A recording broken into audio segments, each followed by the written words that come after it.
Pejgamberi alayhis salam kur bëri hijret, i mor të gjitha sebepet e mundshme që i kishte pra në dispozicion dhe para vetes. E mor një njeri që do t'ja tregoj rrugën. Doli fshehu razi.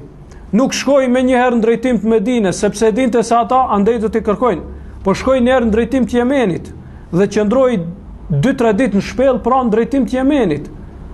Pastaj kur u bën rrethonat e volitshme, u nis për në Medinë. Dhe po ashtu nuk shkoi ka rruga e njohur, ka rruga në të cilën shkonin të gjithë njerëzit, po shkoi ka një rrugë tjetër më pak e njohur pra. Po ashtu gjatë luftrave, e përmendëm më herët pra luftën e Hendekut,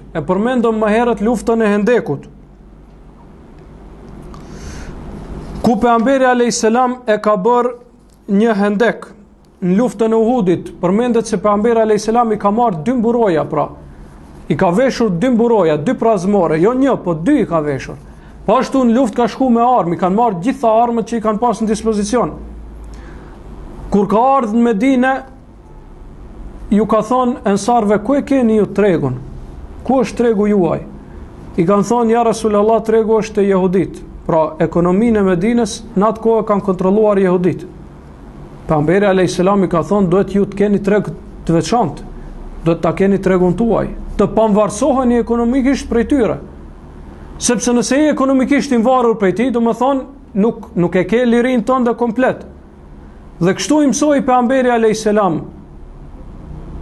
Kështu i mësoi pra shokët e tij me fjalët e tij, po edhe me praktikën e tij. Krahasoj gjithë këto pra me gjendjen e disa muslimanëve të cilët nuk e kanë kuptuar këtë çështje ashtu si duhet. Andaj shumë prej tyre nga ignoranca, pse muslimanët janë këtë gjendje, pse gjendja e muslimanëve nuk është si më herët, pse nuk janë të fuqishëm, pse. Allahu subhanahu wa taala ju përgjigjet tyre duke thënë kul huwa min indi anfusikum. Thuaj ju jeni shkaktar të kësaj. Ju jeni shkaktar të kësaj. Mos u habitni. Pse ju se keni marrë sebepet e duhura? Pse ju nuk mundoheni? Pse ju ku jeni ju pra? Sa prej jush e falin namazin? Merre një statistik, sa prej muslimanëve e falin namazin? Sa përqindje pra? Sa prej muslimanëve në xhirim pak më shumë, elhamdulillah, mirë po përsëri edhe në xhirim shumë prej muslimanëve nuk praktikojnë. Kjo sa i përket aspektit fetar. Shikoj aspektin e kësaj bote. Pra, a janë muslimanët të parët në sferat e kësaj bote? Nuk janë. Andaj mos u habitni pse gjendja është e tillë.